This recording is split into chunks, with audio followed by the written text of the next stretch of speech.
로마서 8장에 따르면 사람은 두 종류로 나누어질 수 있습니다. 육신을 따르는 사람과 성령을 따르는 사람입니다. 육신을 따르는 사람은 육신의 쾌락과 썩어 없어질 이 땅의 목적을 따라 살아가는 사람입니다. 그들은 육신의 빚진 자가 되어서 육신의 노예로 살아가게 됩니다. 그런 사람들의 결국은 사망이요 영벌입니다. 영원한 형벌입니다. 반면에 성령님을 따르는 사람은 하나님의 영광을 위하여 하나님의 뜻 가운데로 인도하시는 성령님께 순종함으로 살아가는 사람입니다. 그 속에 하나님의 영이 거하시기에 그들은 육에 속한 자가 아닙니다. 그들의 결국은 생명이요 영생이라 하는 것입니다. 오늘 본문이 증거하고 있습니다. 어떤 사람들에게 성령이 임하고 어떤 사람들이 성령의 인도하심을 받게 될 것인가? 그것은 아주 간단합니다. 그리고 쉬운 것입니다. 예수님을 구주로 그리스도로 믿는 자들, 그들에게 성령님이 임하십니다. 그리고 그렇게 믿음으로 살아가는 사람들을 성령님께서 인도해 주십니다. 예수님을 믿는 사람이 바로 하나님의 영으로 인도하심을 받는 사람들이라 하는 것입니다. 예수님을 믿는 사람들에게 나타난 가장 큰 변화가 있다면 무엇일까? 그것은 신분과 존재에 대한 변화라 말할 수 있습니다. 죄로 인해서 영원히 죽을 사람들, 죽을 수밖에 없었던 사람들이 의롭다 하시는 칭함을 받고 영원히 사는 존재가 되었습니다. 그 변화가 있었습니다. 사탄의 종으로, 죄의 종으로 살아가던 사람들이 하나님의 자녀가 되는 신분의 변화가 있었습니다. 이런 존재와 신분의 변화는 그 존재와 신분에 합당한 삶의 변화를 요구합니다. 믿는 사람들은 주님의 은혜로 구원을 받았지만 그 구원과 하나님의 나라는 주님께서 다시 오셔서 이 세상을 심판하시고 믿는 자들을 영접하실 그때에 온전히 완성이 될 것입니다. 그러므로 이 땅을 살아가는 구원받은 하나님의 백성들은 주님께서 다시 오셔서 하나님 앞에 서게 하시는 그날까지 이 땅에서 변화된 존재와 신분에 걸맞는 삶을 살아갈 수 있어야 됩니다. 그것을 우리는 성화라는 말로 정의를 합니다. 믿는 우리의 삶이 성장과 성숙을 위한 성화의 과정이라는 것을 우리가 기억해야 될 것입니다.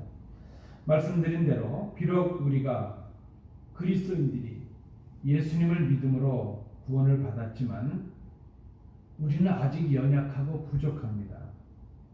온전하지 못하고 완전하지 못합니다. 그래서 우리는 우리 스스로 하나님의 자녀다운 천국 백성다운 삶을 살아낼 수가 없습니다. 우리의 부족을 아시는 주님께서 부활 승천하시면서 우리에게 보혜사 성령님을 보내주셨습니다. 그래서 믿는 그리스도인들은 주님 다시 오시는 그날까지 성령님의 인도하심에 순종함으로 하나님의 자녀다운 삶을 살아갈 수 있게 됩니다. 성령님의 도우심으로, 성령님의 감동으로, 성령님의 능력으로 우리가 천국 백성의 삶을 주님 오실 때까지 이 땅에서 훈련하고 살아가게 되는 것입니다. 그런 사람들이 바로 오늘 본문이 말씀하고 있는 하나님의 영으로 인도함을 받는 사람. 하나님의 영으로 인도함을 받는 사람은 그래서 완전한 사람이라기보다는 성령님의 감동으로 살아가는 사람, 성령님께 순종하며 살아가는 사람을 말합니다. 오늘 이 말씀 속에서 하나님의 영으로 인도함을 받는 사람, 이것을 우리가 생각하다 보면 예수 믿는 사람들은, 그리스도인들은 어떤 사람들이어야 하는가, 그리스도인의 정체성을 확인하게 됩니다. 그리고 또한 그리스도인, 예수 믿는 사람들이 이 땅에서 어떤 삶을 살아가는 사람들이어야 하는가 하는 것을 오늘 본문을 통해서 우리가 발견해 볼 수 있습니다. 오늘 이 말씀을 통해서 하나님의 영으로 인도함을 받는 그리스도인이 누구인지, 또한 어떤 삶을 살아야 하는지 하는 것을 오늘 본문을 중심으로 함께 생각해 보겠습니다. 첫 번째입니다. 14절부터 18절을 참조해 주십시오. 하나님의 영으로 인도함을 받는 사람은, 그리스도인은 하나님의 자녀라 하는 것입니다. 하나님의 아들들이 되었다 하는 것입니다. 오늘 본문에 보니까 예수 믿는 사람들은 하나님의 자녀로 삼으시는 양자의 영을 받았다 말씀합니다. 이 말씀은 하나님의 자녀가 되는 것이 우리의 노력이나 우리 인간의 공로의 결과가 아니라 예수 그리스도의 은혜로 인한 성령님의 역사라는 것을 말씀합니다. 15절 말씀에도 보면 너희는 다시 무서워하는 종의 영을 받지 아니하고 양자의 영을 받았느니라. 우리 성령님은 우리를 감시하거나 우리를 벌 주시거나 우리를 그저 잘못하는 것을 발각해서 하나님께 고자질하시는 그런 분이 아니십니다. 보혜사 성령님은 우리 곁에서 우리를 변호하시고 우리를 도우시는 분이십니다.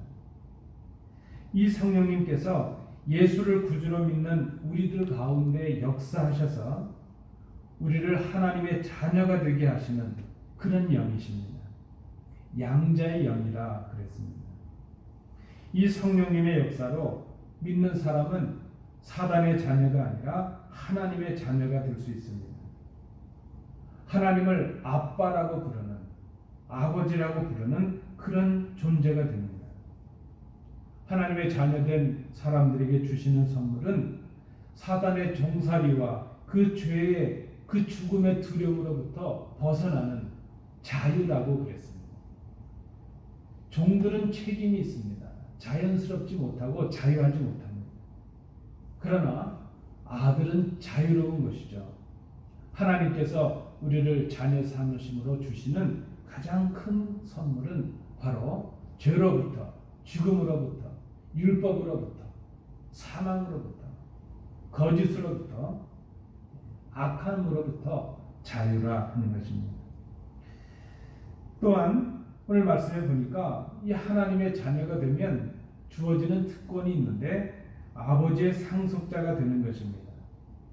이것은 특별한 권세입니다. 특별한 은혜이죠. 요한복음 1장 12절 말씀에도 보니까 영접하는 자, 곧 그 이름을 믿는 자들에게는 하나님의 자녀가 되는 권세, 특권을 주셨다 그렇게 말합니다. 예수님을 믿음으로 얻게 되는 자녀의 특권이 무엇인가? 단순히 하나님의 패밀리, 하나님의 가족이 되는 것을 넘어서서 하나님의 상속자가 되는 것입니다. 여러분, 상속자가 된다는 의미가 무엇입니까? 아버지의 것이 내 것이 된다는 것이죠. 아버지의 것을 자신의 것으로 소유하게 되고 누리게 되는, 아버지가 가졌던 권세를 그대로 가지게 되고 아버지가 가졌던 능력을 그대로 가지고 누리고 나누는 그런 존재가 되는 것을 말합니다. 이 모든 것이 우리의 능력이나 공로의 결과가 아니라 우리를 하나님의 자녀로 삼으시는 양자의 영, 하나님의 은혜라 하는 것입니다. 이 성령님께서 우리를 감동하셔서 우리를 하나님의 자녀로 삼으실 뿐만이 아니라 이제 이 땅을 살아가는 우리들 가운데서 우리가 하나님의 자녀인 것을 증언해 주십니다. 우리가 하나님의 자녀다운 삶을 살아갈 수 있도록 우리의 부족함을 채워주시고 우리를 인도하시고 돌보아 주십니다. 여러분, 우리를 창조하신 하나님은 그저 우리를 창조해 놓으시고 그저 던져버리시는 것이 아니라 지금까지 우리를 돌보아 주십니다. 예수님을 보내심으로 우리의 죄를 사하시고 이제 성령님을 보내심으로 우리가 거룩한 하나님의 백성으로 살아갈 수 있도록 도와주십니다. 창조의 하나님은 그때부터 지금까지 우리를 돌보시고 우리와 함께하고 계십니다. 며칠 전에 인터넷 뉴스에서 아주 기가 막힌 일을 하나 기사를 보았습니다. 일본에서 있었던 일인데요. 20대 한 여성이 아마 미국으로 하면 911, 한국으로 하면 119 같은 응급 신고를 하게 되었습니다. 자신의 딸이 숨을 쉬지 않는다 하는 것이죠. 그 연락을 받은 관계자들이 도착해서 보니까 이 3살 난 딸인데 극단적으로 야위어 있었습니다.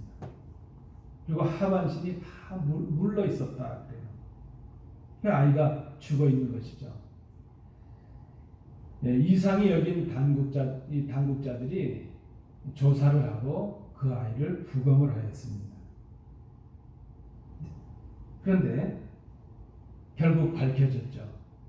이 3살 난 아이를 집에 두고 이 엄마가 자기와 교제하던 남자친구를 만나기 위해서 8일 동안 여행을 했다는 것입니다.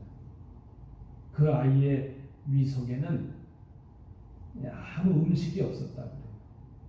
결국 이 아이의 사망 원인은 고도 탈수증과 굶주림 때문에 이 아이가 사망을 하게 되었다는 것입니다.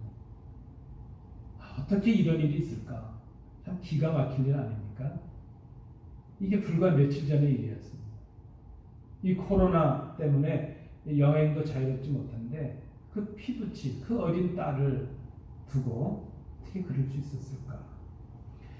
이사야 49장 15절은 하나님의 어떤 애끓는 말씀을, 그 심정을 우리에게 말씀해 줍니다. 여인이 어찌 그 젖 먹는 자식을 잊겠으며 자기 태에서 난 아들을 긍휼히 여기지 않겠느냐. 그러나 그들은 혹시 잊을지라도 나는 너를 잊지 아니할 것이다. 여러분, 정상적이라면 자식을 잊어버리는 어머니가 있고 부모가 있겠습니까? 정상적이라면 젖 먹는 자식을 내팽개치는 그런 어머니가 있겠습니까? 그런데 하나님의 말씀은 혹 어머니들이 이 땅의 부모가 자식을 버리는 일이 있다 할지라도 하나님 우리의 아버지께서는 우리를 잊지 아니하시겠다. 믿는 자를, 자녀된 믿는 자들을 버리지 아니하시겠다 말씀을 하십니다. 우리의 아버지가 되시기 때문입니다. 성경은 하나님께서 우리의 아버지가 되심을 증거합니다. 그리고 우리가 자녀이기 때문에 우리에게 좋은 것을 주시겠다고 약속을 합니다. 우리가 기억해야 될 것이 무엇입니까? 예수 믿는 사람들, 그리스도인은 하나님의 자녀라는 사실입니다. 그리스도와 함께한 자녀. 오늘 말씀해 보니까 자녀인데 그리스도와 함께한 자녀라 그랬습니다. 그리스도와 함께한 자녀라는 그 의미는 하나님의 자녀로서 그리스도께서 영광을 위하여 고난에 참여하셨던 것처럼 우리도 그리스도와 함께 영광에 참여하기 위해서 고난도 걸을 수 있고 고난도 함께 받아야 된다는 것을 말합니다. 오늘 그래서 말씀해 보니까 그 그리스도의 영광에 참여하기 위해서 그리스도와 함께 고난에 참여하라, 고난을 함께 받으라 말합니다. 그러나 지금의 고난 때문에 우리가 낙심하거나 절망할 것이 아닙니다. 지금 우리가 당하는 고난이 그저 패배요 실패를 의미하는 것이 아닙니다. 우리가 받는 고난은 장차의 영광을 위한 하나의 과정일 뿐입니다. 지금의 고난은 장차 우리가 받을 그 영광에 비해 보면 아무것도 아니기 때문입니다. 우리가 꼭 기억해야 될 일입니다. 믿는 사람들, 그리스도인은 하나님의 자녀입니다. 비록 우리가 지금 고난의 삶을 살아가고 어려운 그런 흑암의 길을 걸어간다 할지라도, 사망의 음침한 골짜기를 가고 있다 할지라도 낙심하거나 절망하지 말아야 됩니다. 하나님께서 우리의 아버지가 되시기 때문입니다. 그리고 우리가 상속자요, 장차 이 고난의 과정을 지나서서 영광의 자리에 임하게 되기 때문입니다. 성령님께서 우리를 그 길로 인도해 주십니다. 하나님의 영으로 인도함을 받는 사람, 바로 하나님의 자녀로서 고난을 참아내고 하나님의 영광의 삶을 살아가는 그 사람들이 바로 하나님의 영으로 인도함을 받는 사람이라 오늘 본문이 말씀하고 있습니다. 두 번째, 오늘 본문을 통해서 발견하는 하나님의 영의 인도하심을 받는 사람은 관계의 회복자가 되어야 한다 하는 것입니다. 19절부터 23절의 말씀을 22절까지의 말씀을 참조해 주시기 바랍니다. 19절 말씀에 보면 세 번역으로 읽어드립니다. 피조물은 하나님의 자녀들이 나타나기를 간절히 기다리고 있습니다. 하나님께서 천지와 만물을 창조하시고 그 모든 천지의 만물들을 하나님의 창조의 질서대로 움직이게 하셨습니다. 하나님은 그 창조의 질서 가운데 그 속에서 사람을 창조하시고 그 사람에게 자연을 다스리는, 만물을 다스리는 책임을 주셨습니다. 정복하고 다스리라 말씀하셨는데, 다스리라 하시는 그 말씀은 하나님께서 만들어 운행하게 하신 그 창조의 질서 속에서 관리하고 돌보라 하는 그런 의미였습니다. 그러나 인간은 타락함으로 범죄하였습니다. 그때 인간과 하나님이 맺었던 그 관계가 깨어지고 말았습니다. 그때 타락한 인간들이 하나님과 관계가 깨어질 때에 인간과 인간의 관계가 깨어졌습니다. 인간과 자연과의 관계가 깨어졌습니다. 하나님이 만드셨던 창조의 질서, 그 아름다운 관계, 하나님과 사람들, 사람과 사람들, 사람과 자연의 그 아름다운 관계가 깨어졌다는 것입니다. 성경에도 보니까 창세기 3장 18절에 보면 아담과 하와가 범죄하게 될 때에 그 자연이 관계가 깨어지게 되니까 이제 그로 인해서 그 땅이, 그 아름다운 땅이 가시덤불과 엉겅퀴를 내게 되었다, 그렇게 기록을 하고 있습니다. 여러분, 인간이 범죄함으로 하나님의 창조의 질서가 깨어지고 말았습니다. 무엇이 죄인가요? 무엇이 악인가요? 하나님의 선하신 뜻을 거슬리고 하나님의 창조의 질서를 반하는 것, 그것이 바로 죄악이요 악이라는 것입니다. 이 모든 것들이 인간의 타락함으로, 인간의 범죄함으로 이 땅에 시작되게 되었습니다. 자연이 파괴되고 이 자연 환경의 모든 파괴는 결국 인간의 죄악 때문에, 우리 인간의 탐욕의 그런 끝없는 욕심 때문인 것을 생각합니다. 제가 어떤 글을 보니까 어떤 그 목사님께서 그런 글을 쓰셨어요. 동물들, 사나운 맹수들은 생존을 위해서 사냥을 한다는 것입니다. 그런데 사실 우리가 동물의 왕국 같은 데 보면 모든 그 자연 세계의 약육의 강식은 생존을 위한 것이죠. 비록 맹수들이 약한 동물들을 잡아서 먹지만 그것은 생존을 위한 것이죠. 그런데 유독 우리 인간들만이 생존을 위해서 뭔가를 잡아먹는 게 아니라 소유와 쾌락을 위해서, 끝없는 욕심을 위해서 생명을 죽이는, 자연을 파괴하고 억압하는 그런 일들을 하고 있다는 것입니다. 여러분, 우리가 최근에 얼마나 많은 자연의 폐해를 우리가 경험하고 있습니까? 곳곳에, 이 지구상의 곳곳에 땅이 꺼지고 물이 넘치고, 여러분, 숨도 쉴 수 없는 그런 땅이 되고 말았습니다. 지금 우리가 그것을 경험하지 않습니까? 마스크를 껴야 되고, 모여서 담소를 나눌 수도 없고, 같이 음식을 나눌 수도 없고, 이 모든 것들이 하나님과의 관계를 깨뜨린 우리 인간의 죄악 때문임을 우리가 정직하게 고백해야 될 것입니다. 끝없는 인간의 탐욕은 자연을 돌보고 관리하라 하신 하나님의 명령을 어기게 되었습니다. 자연을 돌보고 하나님의 그 질서 가운데 아름답게 관리하기보다는 착취하고 억압하였습니다. 더불어 살아가는 그런 관계를 깨뜨리고 자기의 이익을 위해서, 자기의 쾌락을 위해서 갈취하고 탄압하고 억압하는 그런 죄를 범하고 말았습니다. 그 결과가 무엇입니까? 하나님의 창조의 질서가 깨어졌고, 그 폐해를, 그 피해를 지금 우리가 당하고 있습니다. 자연의 고통 속에서 죽어가는 것, 그것으로 인해서 우리 인간들도 죽어가고 있는 것, 그것이 지금 우리의 모습이라 생각합니다. 하나님의 영의 인도하심을 받는 사람들, 이 믿는 사람들이 우리가 해야 될 일이 있다면 무엇일까? 깨어진 이 창조의 질서를 회복하도록 힘쓰는 삶을 사는 것입니다.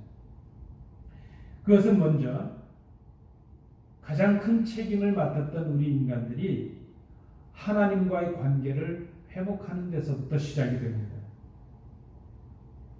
하나님과 우리 인간들이 관계를 맺는 것은 예수님을 믿는 것입니다. 예수님을 믿음으로 다시 하나님과 올바른 관계를 맺는 사람들이 되는 것. 하나님을 아버지로, 하나님을 주인으로 섬기며 성령님의 인도하심을 따라서 그 뜻과 말씀대로 살아가는 것. 오늘 본문은 바로 그 사람들이 하나님의 아들이라 그렇게 말합니다. 하나님과 인간의 이 관계 회복, 이것은 결국 사람과 사람 사이의 회복으로 이어지고 인간과 자연과의 관계의 회복으로 이어지고 하나님과 자연의 관계 회복으로 이어집니다. 우리 인간 관계와 자연 관계의 모든 일들이 단순히 인간 관계가 아니고 환경 문제가 아니고 우리의 신앙의 문제인 것을 우리가 생각해야 될 것입니다. 우리 인간들이 무너진 하나님과의 관계를 회복하는 회복자, 키맨이 될 수 있어야 되고요. 피스메이커가 될 수 있어야 됩니다. 이것이 하나님의 영으로 인도함을 받은 그리스도인들이 살아내야 될 새로운 삶이라 하는 것입니다. 그것은 주님의 계명으로 요약이 될 수 있습니다. 그 삶은 바로 하나님을 사랑하고 이웃을 사랑하는 것입니다. 우리의 욕심과 죄를 회개하고 하나님께로 돌아가는 것입니다. 읽지는 않았지만 26절 말씀에도 보니까 우리의 성령님도 말할 수 없는 탄식으로 우리를 위하여 이렇게 하나님의 아들들로 거듭나고 나타나기를 위하여 중보하고 계신다 말씀합니다. 이 땅의 피조 세계들이 그런 회복된 하나님의 아들들을 통해서 이 자연도 회복되기를 갈망하고 있다는 것입니다. 하나님의 영으로 인도함을 받는 사람, 그리스도인은 하나님과 올바른 관계를 맺게 하는 회복자가 될 수 있어야 됩니다. 이 일을 위해서 우리가 먼저 하나님 앞에 회개하는 사람이 되어야 됩니다. 이 땅을 바라보면서 눈물로 하나님께 돌아가는 이 땅의 이 참상을 바라보면서 우리가 먼저 하나님 앞에 엎드려 기도할 수 있는 그런 하나님께로 돌아가는 사람들, 그 사람들이 바로 하나님의 영으로 인도함을 받은 사람이라 말할 수 있겠습니다. 마지막 세 번째입니다. 하나님의 영의 인도함을 받는 사람은 소망의 사람이어야 한다 하는 것입니다. 오늘 본문 23절에서 25절의 말씀을 참조해 주십시오. 하나님의 영을 받은 사람들로서 그리스도인들은 어떤 삶을 살아가야 될 것인가? 이 땅에서 어떤 섬김과 어떤 사명을 감당해야 될 것인가? 믿는 사람들, 하나님의 영의 인도를 받는 사람은 처음 익은 열매에, 성령의 처음 익은 열매에 받은 자로서의 사명이 있다는 것입니다. 성령의 처음 익은 열매는 그리스도이십니다. 우리는 그리스도를 받은 사람들로서의 사명이 있습니다. 성령의 처음 익은 열매이신 그리스도가 우리에게 주신 하나님의 선물이었습니다. 그리고 그리스도를 통해서 받은 그 많은 은혜와 선물들이 바로 우리에게 주신 사명입니다.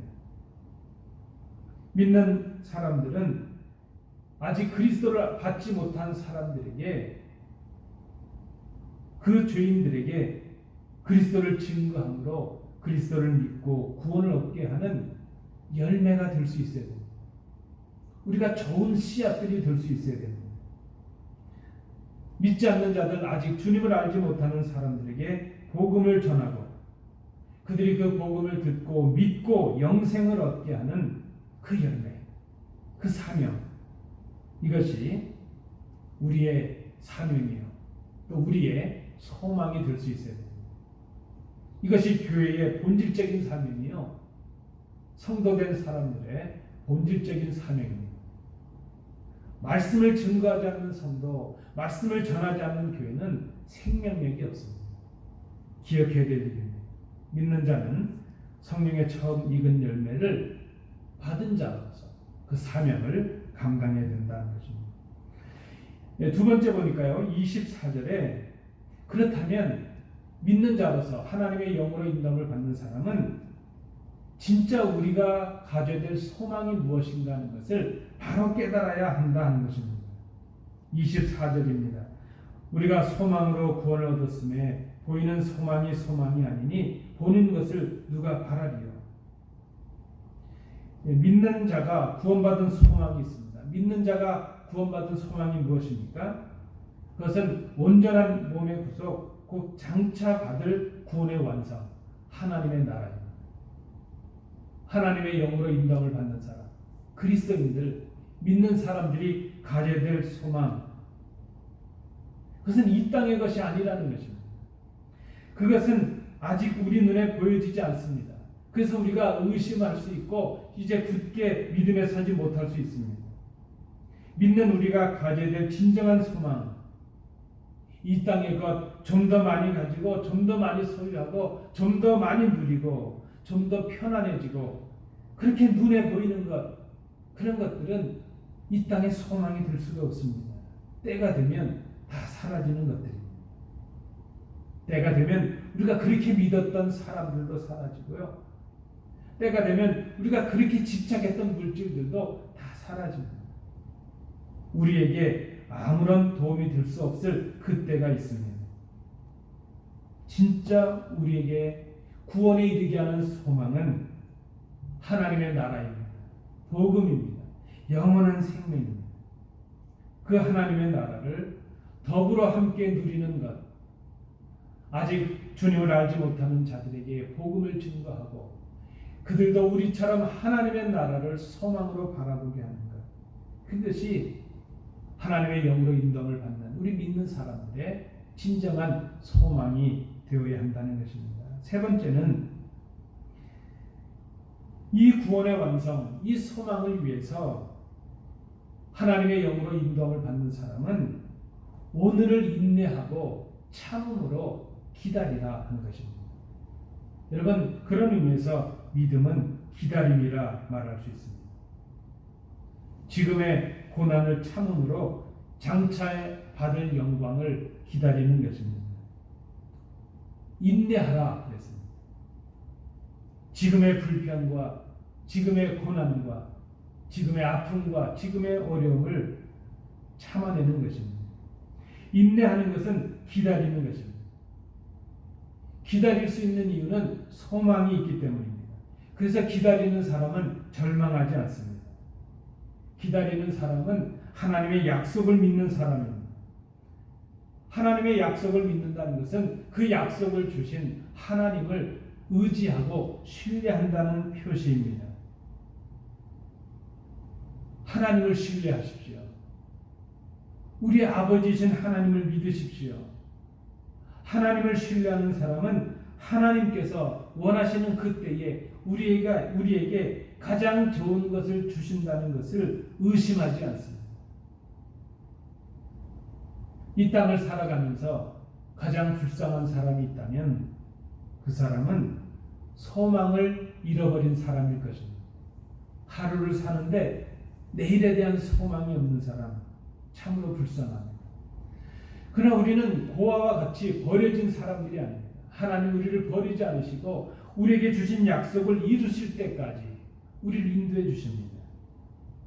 하나님의 영으로 인도함을 받는 사람, 그는 하나님의 때를 기다리는 사람이야. 하나님의 약속을 의지하는 사람이야. 그래서 지금 눈에 보이지 않는 그 소망을 보이는 것처럼 참을 수 있는 사람, 그 사람이 바로 하나님의 영으로 인도함을 받는 사람입니다. 말씀을 맺습니다. 그리스도인은 누구인가? 우리가 간혹 스스로를 이제 놓아야 할 질문입니다. 그리스도인으로서 나는 누구인가? 그리스도인으로서 나는 어떤 삶을 살아가야 될 사람인가? 그리스도인은 세상을 따라 살아가는 사람이 아니라 하나님의 영의 인도함을 받는 사람, 그리스도인입니다. 그는 하나님의 자녀요, 하나님의 상속자입니다. 하나님의 자녀요, 하나님의 상속자인 그리스도인이 어떤 삶을 살아가야 될 것인가? 관계의 회복자가 되는 것입니다. 하나님을 떠난 이 땅에서 하나님과 올바른 관계를 맺을 수 있는 그런 관계의 회복자가 되는 것입니다. 이를 위하여 복음의 열매를 증거하는 소망의 사람들이 될 수 있어야 됩니다. 하나님의 나라를 바라보며 오늘을 인내하고 참아내는 소망의 사람입니다. 이 일을 위하여 오늘 우리를 인도하시는 그 성령님의 인도하심에 순종하는 사람들입니다. 예수님을 믿음으로 변화된 존재와 변화된 신분에 걸맞는 그런 삶을 살아가는 성장하는 신앙인, 성숙한 신앙인들입니다. 그 사람들이 바로 하나님의 영의 인도함을 받는 사람, 그리스도인이요, 성도요, 교회입니다. 이 말씀을 통하여 우리를 향하신 하나님의 음성을 들으시는 복된 성도들 되시기 바랍니다.